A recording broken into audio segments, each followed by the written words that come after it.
Wages and prices often play leapfrog. One jumps up, then the other, which means a steady rise in our cost of living.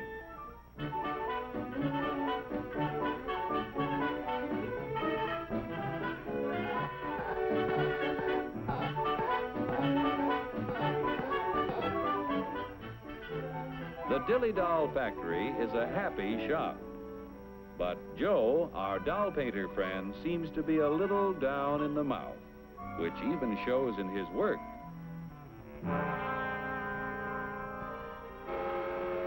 Joe is pretty discouraged because the high cost of living makes it harder and harder to make ends meet. Hiya, Joe, old boy. Hello. Better look in that envelope. Wow, a raise! And just in time to buy the kid a birthday present. What'll I get? Let's see. A dress? Bicycle? Roller skates? Shoes? A book? A doll? A doll!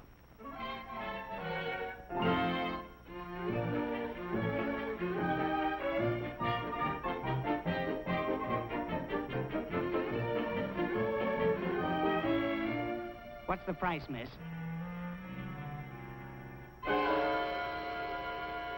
I work in a factory that makes this doll. $2 is too much. I'm very sorry, sir, but your company charged us more for this shipment, so we had to raise our selling price. We got a wage increase, all right, but it couldn't raise the price that much. It just takes a little wood, rubber, paint, cloth, and a phony wig to make that doll. There's only about 10 cents worth of materials in the whole thing. You pirates, crooks, bandits, you robbers! You're right about the cost of raw materials in that doll, about 10 cents worth. Raw materials in practically everything we buy are worth little until labor transforms them into finished products. For example, how much do you think the raw materials cost in that car? Oh, about $300. You've got a surprise coming.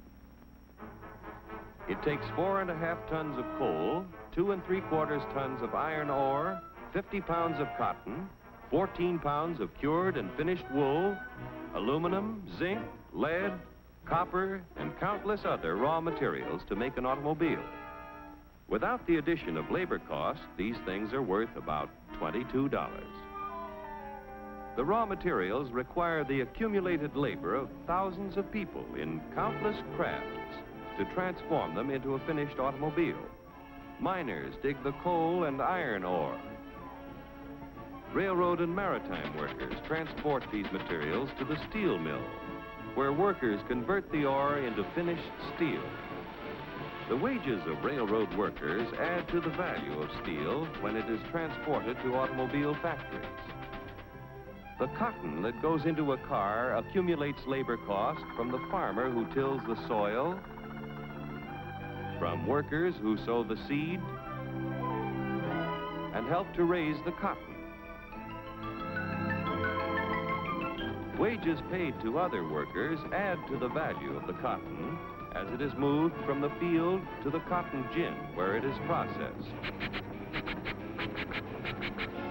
Other workers transport the cotton to the automobile factory. The wool that is used to make a car is worth little while it is still on the sheep.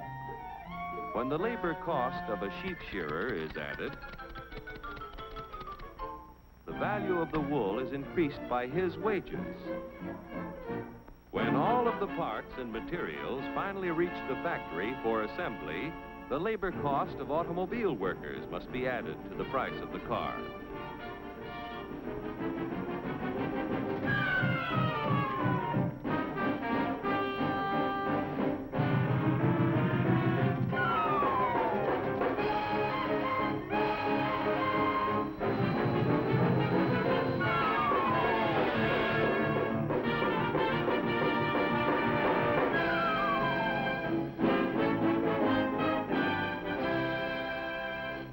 In the $1,500 automobile, direct and indirect labor costs add up to approximately $1,200, or over 80% of the selling price. That's before taxes. And what happens to the other 20% or $300? Raw material cost, $22. Profit to producers of raw materials and allied industries, $89. Profit to part manufacturers, $47. Profit to local dealer, $77. Profit to car manufacturer, $65. Now, when you add $400 for taxes, the cost is $1,900 to the buyer. Like the dolls you make, an automobile has a low raw material cost and a high labor cost, and that goes for practically everything we buy. Oh, yeah? Well, what's the labor cost in a buck's worth of steak? We'll start back at the farm where Bully Boy was raised. The selling price of meat has to include the labor cost in producing the feed, in building fences, and constructing housing for our animal friend. It takes a lot of costly care to get Bully Boy ready for the market. Wages have to be paid to railroad workers who provide our friend with care and courtesy on his way to the stockyards. Preparing Bully Boy's anatomy for the butcher shop costs money, too. The family butcher figures in his wages every time he sells a thick, juicy steak. Forgetting taxes for a moment, the labor cost in a dollar's worth of meat adds up like this. Workers raising beef, 24 cents. Transportation workers, 1/2 cent. Packing house workers, 42 cents. Meat delivery drivers, 1/2 cent. Butcher shop workers, 18 cents. The other 15 cents goes in profits to the retailers, the packers, allied industries, and to the farmers and ranchers.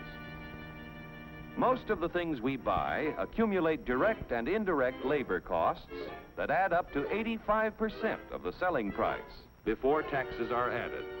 Generally speaking, a wage raise means a corresponding rise in prices, unless productivity is increased proportionately.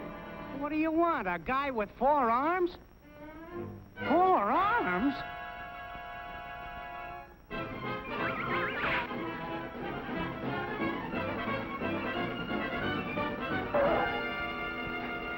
Say, I got a sensational idea. To expand productivity, labor and management must work together to develop new ideas and techniques.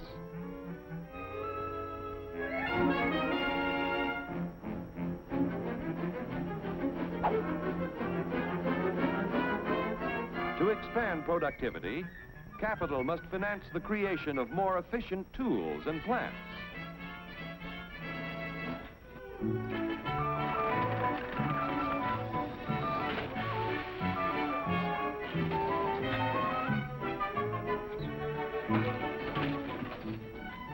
The production of more and better goods at lower costs means that when you get a wage raise, it's a real raise.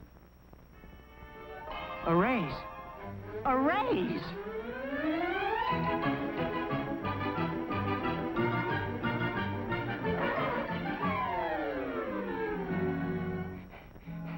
I want to buy a doll.